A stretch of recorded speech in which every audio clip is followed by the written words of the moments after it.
যদি আমরা ঐক্যকে রক্ষা না করতে পারি তাহলে কিন্তু আমরা ইসলামকে রক্ষা করতে পারি না, এটা মনে রাখবেন। মনে করুন কেউ একটি জায়গা দান করেছে মসজিদের নামে অথবা করে গেছে, যতদিন এই মসজিদে নামাজ আদায় হবে এই প্রত্যেক নামাজের সওয়াব ওই ব্যক্তি পাবে যে ব্যক্তি জায়গাটা অফ করে নিয়েছে তার। এখন কথা হলো এই যে অফের বিষয় চলছে না, এই সাদকায়ে জারিয়া হলো অফের আলাদা কি সাদকায়ে জারিয়া। এই বিষয়টা আমি পূর্ব সপ্তাহে বলেছি যে রাসূল সাল্লাল্লাহু আলাইহি ওয়াসাল্লামের জামানা থেকে হয়ে আসছে। সর্বপ্রথম ওমর রাদিয়াল্লাহু তাআলা আনহু ওয়াক্ত করেছিলেন, তারপরে উসমান রাদিয়াল্লাহু তাআলা আনহু ওয়াক্ত করেছিলেন। এরকম ভাবে পরম্পরা চলে আসছে, এখনো মানুষ ওয়াক্ত করে যাচ্ছে, পরবর্তীতে ওয়াক্ত করবে, কিয়ামত পর্যন্ত চলবে। কারণ এই ওয়াক্তের ভিতরে ইসলামের সৌন্দর্য লুকিয়ে রয়েছে। কি সৌন্দর্য? অ্যাকচুয়ালি ওয়াক্ত যখন করা হয় মানুষের কল্যাণ হচ্ছে, মানুষের উপকারের জন্য ইসলাম পূজার প্রসার কেন্দ্র রয়েছে।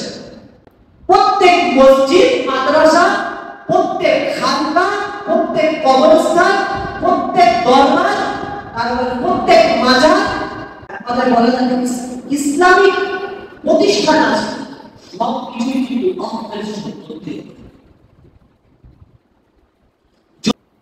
আজ তো মানুষ জমি জায়গা আল্লাহ রাস্তায় দান করতে ভয় নয় যে এখন এই জমিটা চলে যাবে, অন্তরে কষ্ট পায়, ধাক্কা লাগে। নবী সাহেব তিনি একটা কিতাব লিখেছেন, মা হাসিল আল আলাম মিন মুহাতাতিল মুসলিমিন।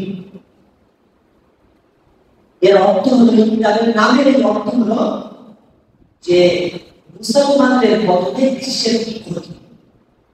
সেই কিতাবে উনি এই কথা উল্লেখ করেছেন যে পিছনের জামানায় যাদেরকে স্কলার করা হলো, পপুলার করা হলো,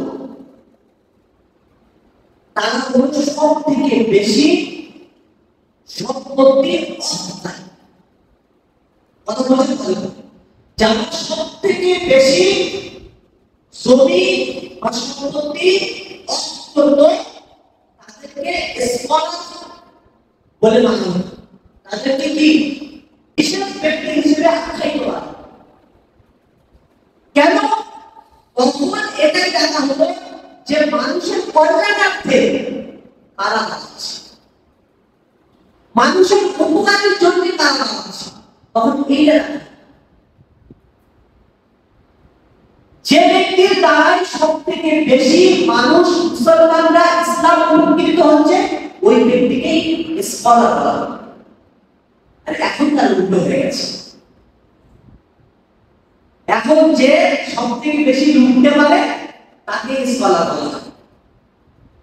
দেখেন আপনি রাজনৈতিক ইস্যুগুলো দেখেন, যে যত বেশি সম্পত্তি লুটছে সে তত বড় স্কলার, সে তত বড় বিশেষ ব্যক্তি। কারণ এই যে অপরাধের মধ্যে কি